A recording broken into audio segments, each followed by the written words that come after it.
Turn on the recording.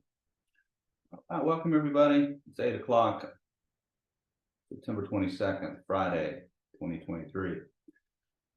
I am displaying week 6 up here. So even though it's Friday, week 5, we're working on some material from week 6. I've got 2 sets of slides that you can download that I'll talk about today. I have copied the link into the chat. You can just click on that and follow that, and you should be able to get to the information. Okay. I believe you guys have already started in on some of the regularization videos, and you can download this binary classification of movie reviews, and that is what I've asked you to do your TensorBoard on for homework that's due on Monday. I do have a few words on that. I've done a little troubleshooting on what the issue is, and I think I have a good fix for everybody. Predicting house prices? No, that's next week. Binary classification. All right, let me show you guys a couple of hints on the homework. Can you see my Jupyter notebook? Yes, we can, Professor Haynes. Okay, cool. All right, let's do this. So I think you guys are familiar with the code. This is the classification movie review, and I've named it to TensorBoard code. What I've done here is I've used the logs file, and then every time I want to run a new hyperparameter to see the impact, I create a new folder, and this one's called RMS prop 5 epochs, for example. And you have to be sure to include the callback function. This is named TensorBoard callback. So this is actually an object that we're passing in, and it does a callback. So every time this runs, it runs this guy and stores the data for this. It's a method to do that. The kind of thing that I learned is that if the kernel crashes, what happens is TensorBoard is its own local service, so it gets really confused. So what I ended up doing to fix that problem is to use a port, to designate a port, which is basically a port by which the server works through. The default is 6006.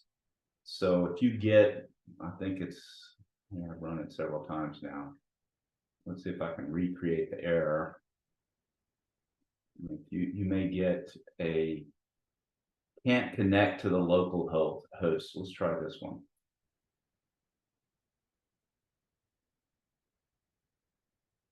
All right, so it gives you an error, localhost refused to connect. Well, when I was running this particular TensorBoard using port 6006, I got a kernel crash. And so to fix that, just open up a new port. I'm going to open up 6010, and I can rerun this, and let's hope that that works.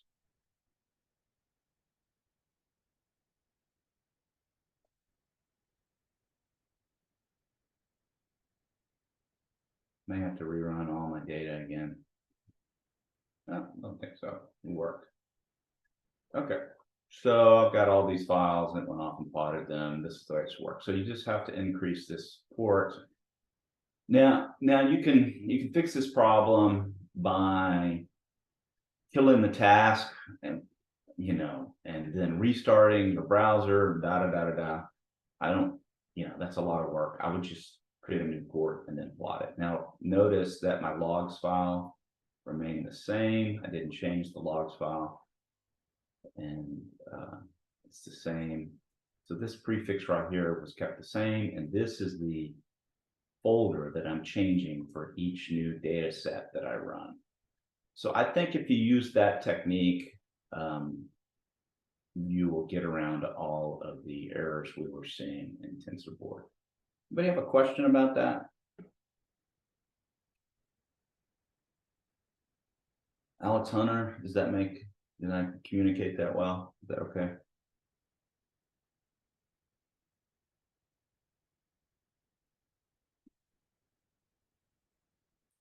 So, okay, it's recorded, so you can go back and look at that. All right, let's go on for the lecture today. I've got some fun things to talk about, a little entertaining for you guys. I'm going to start off with talking about the stock market. I have some slides. You can go download those. They're in week 6 or module 6. So you guys can still see the slides, right? About this time, I start getting questions about, hey, can we use machine learning to predict the stock market? And I have some thoughts on that I'd like to share. I don't know if many other faculty members would have this interest, but I have had a long time interest in the stock market. My success has not come from working at companies, but has come from investing in companies, either the companies that I work for that went public or investing in them as an employee. And my father was a stockbroker, so I've got a long history in looking at stocks. So, high-level questions. Is the stock market a good application for AI? What's the baseline? All right, we're approaching this like any other problem. What's the baseline statistics? There's huge amounts of financial and economic data. It's publicly available. Does past price performance give insights into future prices? What is the feature engineering, if any? So some questions that might come to mind if you're thinking about analyzing the stock market. Stocks move by fundamentals, earnings, and psychology. So you may have a good business.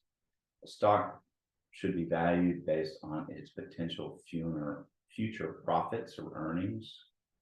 But however, often we've proven this in the last couple of years, there have been meme stocks that get a lot of favor because people start hyping them, and there's psychology, people think that there's a future, and there may or may not be a future. But I'm a fundamentalist and believe that the value of stocks are really what their earnings are in the future. The fundamentals of stocks really kind of change slowly. Earnings, revenues, inventories. Also, the fundamentals of the macroeconomics, GDP, gross domestic product, money supply, manufacturing capacity, all these things change relatively slowly. And then, but psychology can change very quickly. Or some kind of food contamination. A few years ago, there was a contamination at Chipotle. Stock was around $800 and it crashed to $250. There could be new management, CEO scandal, or some other types of scandal. So those are quick moving things that may have an impact on the stock in the short term. But truly, the value of a stock has to do with its potential earning and profits in the future, just like a bond. Think of it like a bond. You can value a bond with a mathematical equation. It should be able to value a company using a mathematical equation similar to a bond. There are many factors, hundreds actually, that could change the price of a stock by 3% in one day. The challenge is those 100 factors are changing every day. They don't stay constant. Unlike a physics problem where you can count on gravity or friction, the factors in the stock market have to do with psychology and all these other events that may occur nearly at random. So overfitting, to use the past data, you may overfit prediction in a short period of time. Does the future of the stock price and the events that drove the past stock price actually match the future becomes the question. Hard to back test if you have a food problem at a restaurant and the stock or the company has never had a food problem in the past. How do you back test that? Fundamentals in psychology are changing all the time. So hundreds of features that don't stay constant. So if we did some data analysis, we visualize every day in the US stock market for the last 10 years. Here's a distribution. The mean is around slightly above zero. There was a date in December of 2018 where I had 4.9% return in one day. And then there was a date, August the 5th or August 11th, August 8th, 2011, where one day decline was 7%. And this is the distribution of all the days. So you can see what the mean and the standard deviation is. It really moves between negative and 1% today. If you look at if you do some feature or, some data analysis here, what day goes up the most? Kind of interesting, right? If we go look at Mondays, the mean decline is about 2% on a Monday. It's not 2%, I think it's 0.02%. So that's what's got mean and standard deviation of the daily percentage return. That seems high to me, but that's what it was for this time period between 2000 and 2015. Tuesday and Thursday, for some reason, had much greater return potential given this time period than a Monday or Friday. Here's a thesis: negative news sells newspapers on the weekends and gets everybody thinking about all the negative things, and so that affects the Mondays. However, does anybody read a newspaper now? This was done up to 2015. People read newspapers back then. I still read the newspaper. I like reading the newspaper. I get a Wall Street Journal subscription. I used to have both Wall Street Journal and New York Times. All right, so I've documented where I got that data. So here's some long-term, what's called price to earning ratios. So you heard me state that the value of stocks is really a function of its future earnings. Well, this looks backwards and says, what's the price of a stock compared to its earnings? A ratio of P to E. You may hear that term all the time, the P/E ratio. Well, it's a way to look at the stock market to understand, do you believe that prices are undervalued or overvalued? So this line right here represents the P/E ratio, and you can tell in the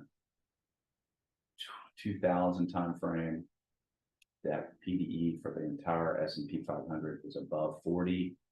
And that would be considered extreme bubble. Now, we had a crash in 2008, so the earnings went way down, and then the P/E ratio went way up. But oddly enough, that represented actually a buying time because earnings went so low and the value sunk after that. And so if you would have bought stocks in a 2010, 2011 timeframe, they would have gone up over time. So this plot basically represents kind of how bubbles occur in the market. If we want to kind of smooth this out, we could average over a 10-year period, and this is called the Shiller S&P 500 P/E ratio.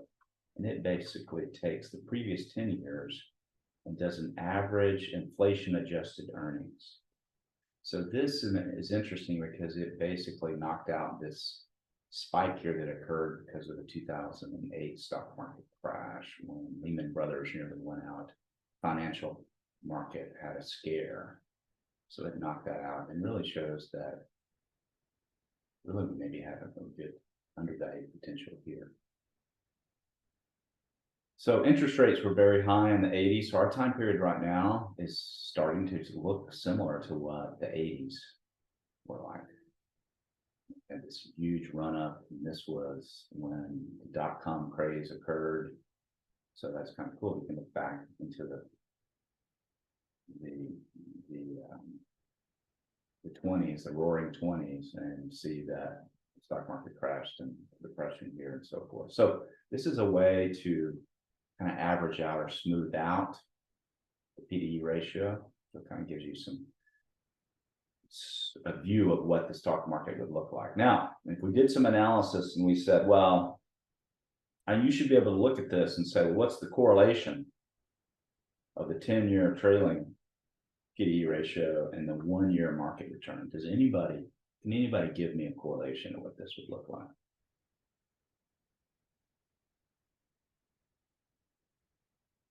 Please drop something in the chat. What's the correlation?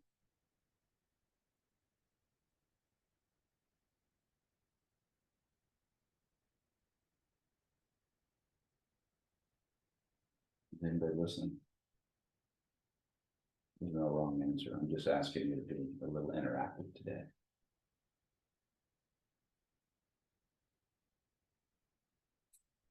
I see a 0.1.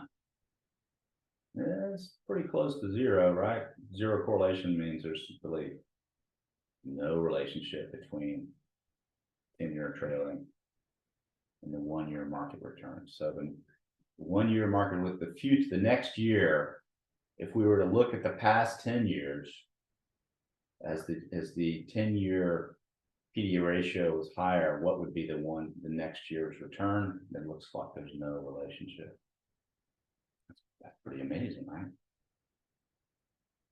What if we look at the 20-year market return for the S&P 500? So if we looked at the 10-year trailing ratio and we said, well, what's the market return for the next 20 years? Look back 10 years, see what the PDE ratio, and you see that there's basically a negative correlation here, the red line. So as the PDE was higher for the last 10 years, that predicts a negative correlation for the next 20 years of the stock market. Those are really long time periods, right? It's a negative correlation now. Amazing, all right? What's kind of interesting about this is that if you have the last 10-year, if you had let's say 5 to 10% in the last 10 years, it actually predicts that, and that the 20-year return should be fairly high, right? So that's kind of interesting. The lower the 10-year return is, the longer, and you look out 20 years, the greater the return is over time. So these really long trends are highly correlated. Okay. 10-year return versus 20-year market return.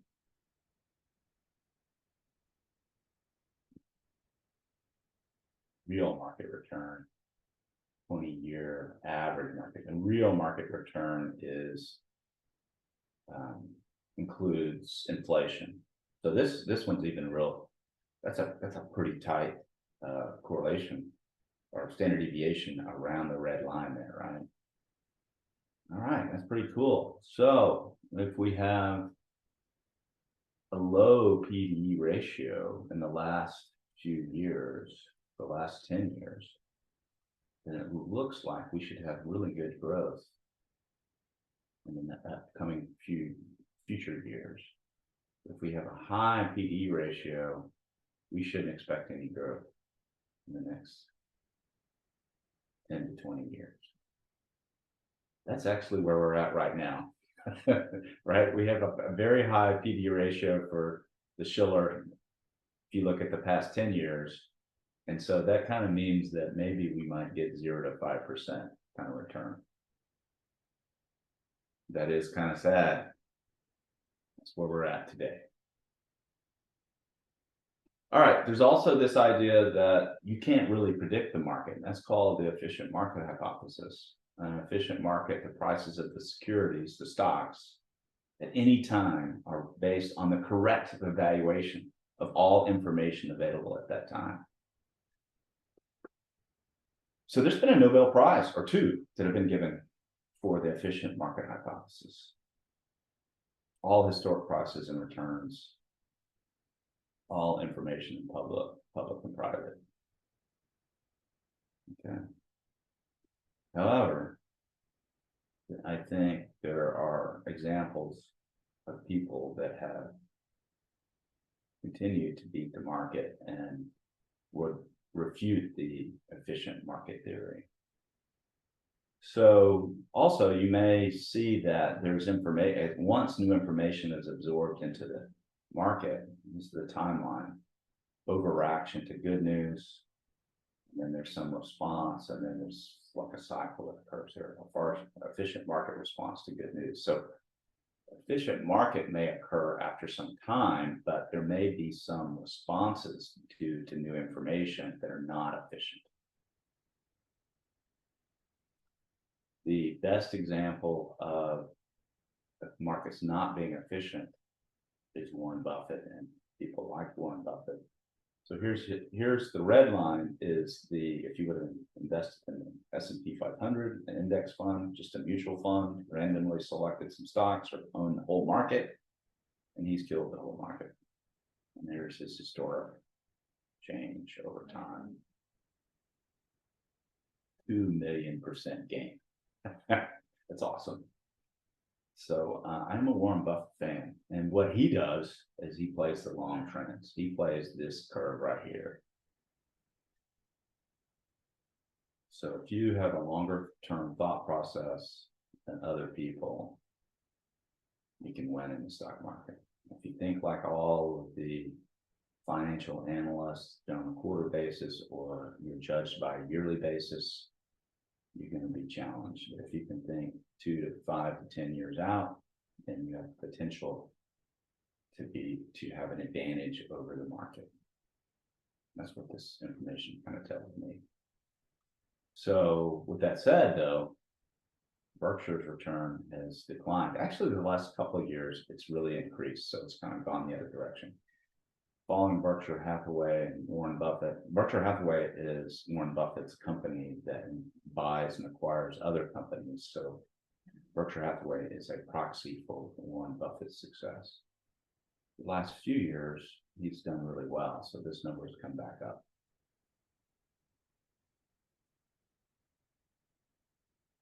There's another company called Renaissance Technologies that has averaged 40 to 50% returns, and they use machine learning and AI to predict short-term swings in the market.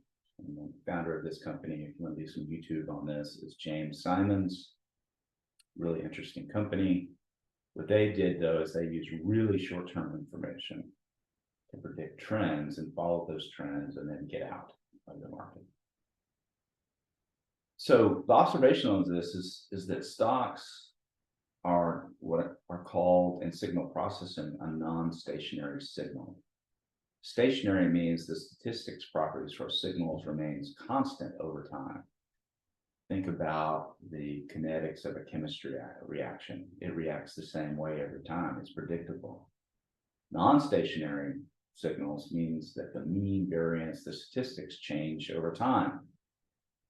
So the fashion industry is like this, or companies, natural disasters. You have kind of what's called a black swan event. Nothing happens for a millennium, and then all of a sudden you have a natural disaster. That seems to be happening a lot more now.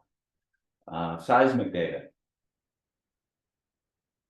Nothing happens. The statistics are a certain way for a very long period of time, and then you have an earthquake that in a place that you doesn't see them, or even in places that do see them. But the statistics change dramatically. You have these rare events or black swan events that occur. I think biomedical data can be stationary for some time and then go to non-stationary when you're in a new unhealthy state.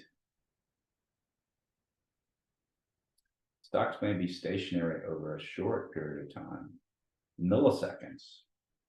So this favors companies who have advantage in data and speed. That is what James Simons does. Okay, insights, long-term fundamentals over long periods of time tend to average out daily swings from news, events, and psychology. Some individuals, such as Warren Buffett, may beat the market when their holdings are small and they select individual stocks based on value. His best returns were in the early days when his stock selection, he had less value. He's now has $150 billion in stocks. Back here, he had less than $1 billion. So he had smaller stocks, smaller overall capital in the stock market, and so you had a higher chance of better returns. Okay. So as humans, do we have patience to wait 10 or 20 years on an investment? Not many people do. So if you can have a long-term strategy, you can have an advantage over the market. Short-term, price arbitrage or patterns at high speed could generate returns. James Simons, benefits go to those with higher speed information flow. So what James Simons and his Renaissance team has tried to do is have the closest connection to the NASDAQ stock market. So they, or the New York Stock Exchange. So they actually have their servers as close as possible to the New York Stock Exchange, so they can have a slight advantage. So, an opinion on predicting stocks. Humans tend to see patterns where they don't exist. People get hyped up about patterns and they really don't exist. Price data from the past was influenced by factors that will not be the same factors in the future. Stock prices reflect human emotion and psychology, not physics or chemistry. Overall, potentially not a useful use of human intellect and time. Just 29% of mutual fund managers beat the market in 2019. People that are professionals on average don't beat the market. Build something based on data that is predictable and does not vary with time. So that's what we're trying to do in this class, is find problems that where the data is reflective from the past, is reflective of what it's going to be in the future. On the other hand, there may be potentials in the future where you have an insight that gives you an advantage. You have what's called asymmetric information. This is the time to make an investment. I hope that you probably in your life will have 5 to 10 of those. I've had a few of those, and that is the time to make a big investment. Okay, any questions over my stock market lecture? Stationary versus non-stationary. So that's the concept that you will be tested on, is basically non-stationary data.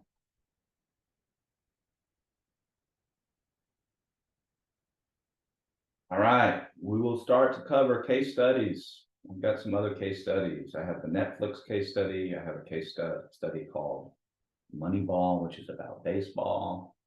So we will start. I have an FDA, the first machine learning AI approved FDA. So we'll be starting to cover some of these case studies, which I think are very interesting and have long-term impact on your thought process. They may be the biggest thing you remember from the class. Okay, so the technical thing I wanted to cover today is called SMOTE. It has to do with unbalanced data. So SMOTE is synthetic minority oversampling technique. Just checking, you guys can see the slides, right? Yes, we can. Thank you. All right, so just to review what unbalanced data is if I'm a credit card company, there are many, many cases of no frauds in transactions and just a few cases of fraud that occur. But our challenge is, how do we predict the fraud cases, right? So this is a severely unbalanced data. You may have millions and millions of transactions that are no fraud and one or a few fraud detections. So very unbalanced data set. So you can approach this problem with undersampling. You take the original data set and make it similar to the minority class, right? Or you can oversample, take the original data set and you have the minority class and make it the same size as the majority class.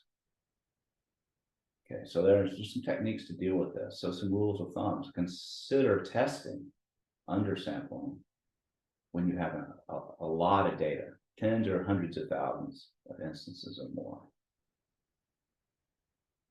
Consider testing oversampling when you don't have a lot of data. Consider testing different resample ratios in binary classification problems. So you try other ratios. Other options. Can you collect more data? Do something that we've talked about. Analyze the features of importance. Which feature is the most informative for the minority class?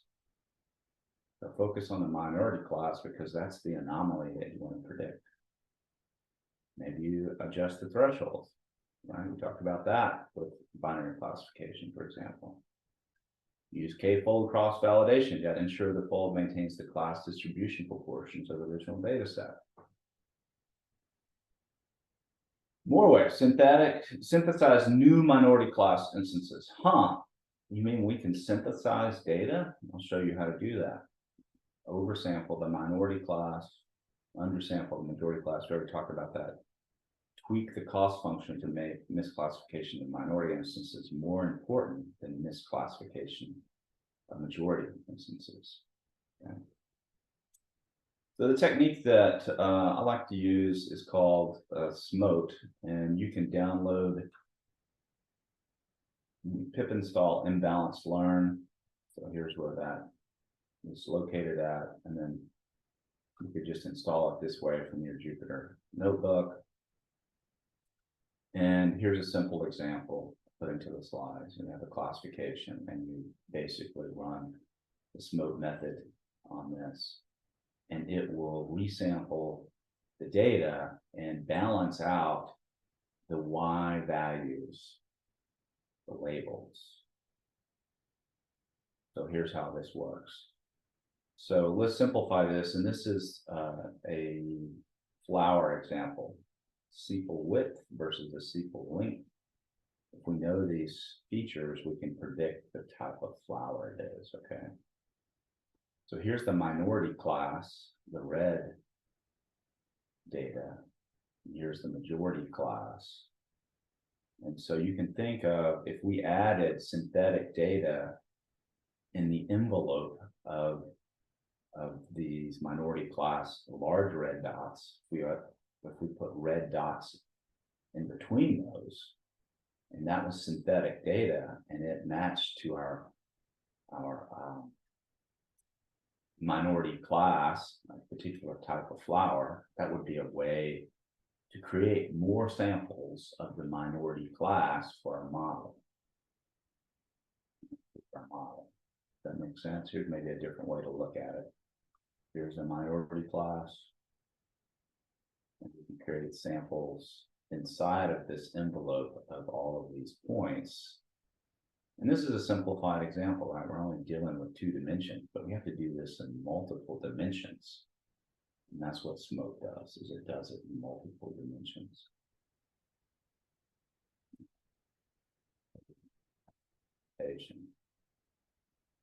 I'm going to increase the number of minority class samples so that they're equal to our majority class, and that will improve our model for prediction. Okay. All right, SMOTE's a really powerful tool. We'll also, in the future, be talking about another technique called augmentation. It's very similar to SMOTE, but it usually is applied with images. And it's a way to create more samples of the class that you're trying to predict. Because in reality, the minority class is usually what we're trying to predict, the fraud. And these are our majority classes, that there was no fraud in our credit card application. All right, there. I will stop and see if there's any questions about our tensor board assignment.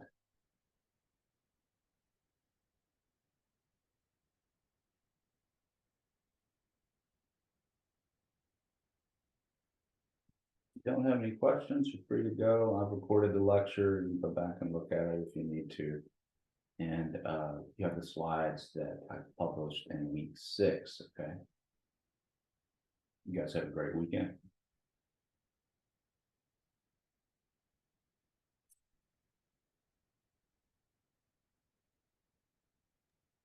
Professor Hanks, Guys, appreciate it. I was wondering for the assignment 3, I was wondering for taking the screenshot of the model, if we had information on whether the screenshot would be the detailed version or it would be a simpler one. I don't know if I follow you, Ethan. Let me see if I can repeat what you said. Can you just screen capture this guy right here? Is that what you're asking? Kind of like on Wednesday, I showed you like under like the graph section. Yeah, this graph section here. Yeah, you can do either. Okay, You can do either, it's fine. okay. Basically, I'm checking to see that you know that there is a way to graphically display the model. I don't know how you got the more detailed model. Did you figure that out? I still haven't. I mean, it's pretty weird. I don't know why your model is different than this one. So maybe. Yeah, because I mean, yours shown is like only like 4 spots. Cool, look at this. I figured it out. I think you double click on these guys. That's kind of cool. Oh, I can try that maybe. I didn't try clicking on those. Change the attributes here. I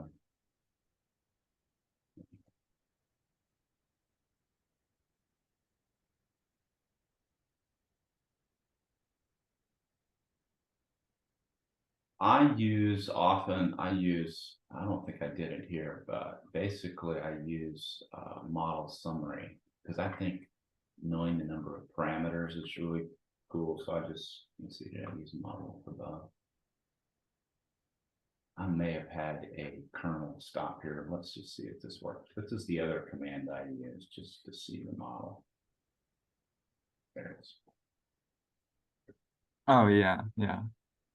This actually gives me more information. Here's the number of weights and biases basically, right? So Yeah, I've seen that like type of table before.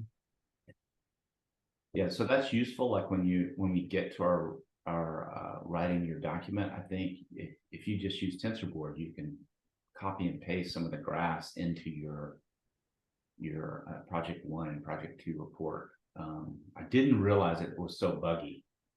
I didn't have problems in the past years, but now it seems like, well, on the other hand, I have 120 students now, and my past classes were only 25 students. So I think that's part of it.